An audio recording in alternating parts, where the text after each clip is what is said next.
Hola, mi nombre es Jessica Betancourt. Mi proyecto es AccessBot, electrónica educativa para personas con discapacidad visual.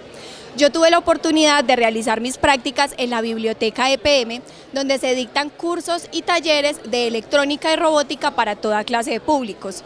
Desde el año pasado viene creciendo la demanda por parte de las personas con diferentes discapacidades para acceder a nuestros cursos. Allí surgió la idea de realizar una adaptación para que las personas con discapacidad visual puedan acceder de forma autónoma a los cursos que brindamos. Desarrollé entonces con mi formación como bioingeniera, donde combinando la electrónica, el diseño, la medicina y la biología, una solución de un kit de electrónica educativa para que las personas con discapacidad visual puedan aprender de electrónica. En esta parte, inicialmente lo que hice fue realizar el diseño 3D de unas placas y luego imprimirlo en las impresoras 3D que se disponen en la biblioteca EPM. Se ensamblaron los componentes de electrónica en ellas y también se diseñó y se imprimió una protoboard con marcación táctil. Luego lo pusimos a prueba con personas de la Fundación Ángel de Luz y también con un público que asistió a nuestros cursos en la biblioteca EPM.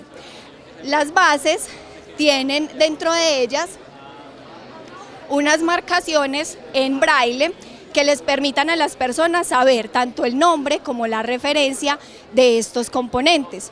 En este caso, por ejemplo, esta es un integrado, un amplificador operacional, pero también la resistencia, que es uno de los componentes más básicos o con los que se inicia el aprendizaje. Con la resistencia se encontró, digamos, un reto muy importante, y es que la forma de saber la resistencia, qué referencia es, se debe hacer por medio de unas bandas de colores que hasta para las personas sin ningún tipo de discapacidad a veces es difícil de ver. Por esto, yo realicé la búsqueda en internet de un código de colores que fuera más visual, que fuera gráfico, que me permitiera realizar un diseño en 3D para que ellos pudieran saber ese código de colores. Eso me llevó a realizar esta placa donde están todos los colores que se necesitan para una resistencia y saber su valor. Necesita un proceso de aprendizaje previo donde se le enseña primero este código de colores a las personas con discapacidad visual, porque está diseñado realmente para las personas daltónicas. Cada uno de estos colores es, por ejemplo, amarillo, azul, rojo, y de allí las combinaciones. Amarillo y azul da entonces verde, ¿cierto? Y así sucesivamente debemos entonces enseñarle a la persona con discapacidad visual para que pueda entender el código de colores de la resistencia, y así como nosotros sin ningún tipo de discapacidad pueda saber cuál es la referencia o valor de esa resistencia que necesita o que va a utilizar. Se llevó a cabo entonces estas pruebas con las personas ciegas o con baja visión en la biblioteca. Por eso, por ejemplo, aquí tenemos una foto de una de las personas que participó. Gerardo tiene baja visión y por eso le entregamos un LED donde él podía ver el destello de la luz y saber que efectivamente ese circuito estaba o no funcionando. Para quienes tenían ceguera total se les entregó un buzzer que emite un sonido cuando el circuito está completo, y de esta manera pueda saber que realmente se realizó la conexión correctamente. Terminaron las pruebas montando en la protoboard con marcación táctil un transistor 2N2222.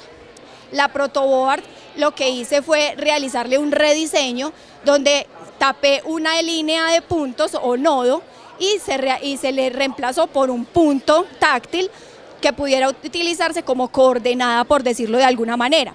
A la persona ciega yo le decía, bueno, al lado de esa hilera hay unos agujeros, allí vamos a realizar la conexión de la pata número 1, que se llama emisor, por decir pues cualquier cosa, para que ellos fueran realizando la conexión.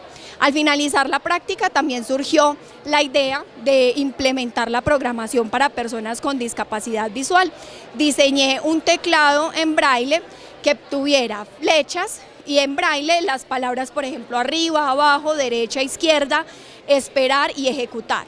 La persona ciega lo que debe hacer es mandarle la instrucción de la secuencia de movimientos que quiere que un robot ejecute y luego darle a ejecutar y el robot va a hacerlo. Esto se hizo por medio de la plataforma Arduino, que es de código abierto. Y pues todas las personas con discapacidad visual durante el curso pudieron montar sus circuitos. La placa de programación no pudo ser, digamos, puesta a prueba, pero sienta un precedente para que podamos seguir avanzando en este sentido y fue algo que hice extra a lo que ya se había propuesto. En el código QR que hay en el póster está como el resto de la información. Todos estos diseños son abiertos para que las personas puedan imprimirlas y utilizarlas en otros contextos. Muchas gracias. ¿Preguntas? Jessica, muchas gracias. Yo tengo 2 preguntas. Pues bueno, primero que muy bueno el proyecto. Acá hay un laboratorio de accesibilidad, ustedes lo presentaron ahí. Pues si quiere lo revisa. Acá en el bloque de deportes hay este es nuevo. Listo, si quiere lo presenta porque me parece que puede servir mucho. Y lo otro, yo no sé, pues, por ejemplo, pensaron no poner los colores, sino directamente, por ejemplo, 10K. Pues es cierto, café, negro, rojo, lo que sea, ponerlo directamente como el valor de la resistencia. ¿Lo pensaron de pronto? No sé. Sí, la idea de poner simplemente, por ejemplo, 10K surgió, pero yo quería o lo que pretendía era que la persona ciega pudiera tener como la misma experiencia como lo tenemos nosotros, que no hubiera como ese asistencialismo que se presenta con las personas con discapacidad visual, sino que el trato fuera igualitario y teniendo en cuenta que logré encontrar este código que permitía ese proceso de aprendizaje que tenemos también nosotros en la clase de circuitos, de electrónica, entonces por eso opté mejor por eso y no por, digamos, ese asistencialismo de no, como es, digamos, como se dice popularmente, como es cieguito, démoselo ya así listico, sino que estuviera realmente ese proceso de aprendizaje que debemos tener cuando se interesa uno por estos temas. Bueno, gracias por la presentación, Jessica, muy interesante el trabajo. ¿Y cuál fue la percepción de los usuarios? O sea, ¿tuvieron como alguna retroalimentación respecto a eso?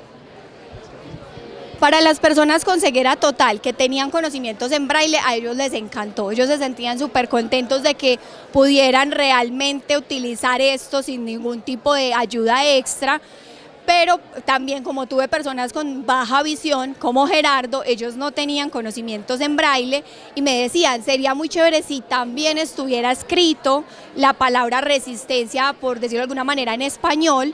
Entonces, digamos que esa es una de esas posibles mejoras que pueden tener las bases, pero en general todos se sentían muy cómodos, muy contentos trabajándolo. Yo casi todo el tiempo simplemente les iba dando instrucciones y ellos iban realizando conexiones. Ya lo que hacía yo era como ir y pasar a revisar cómo lo estaban haciendo, pero ellos lo hicieron de forma autónoma y eso al final les dio mucha satisfacción, pues haberlo hecho ellos completamente solos.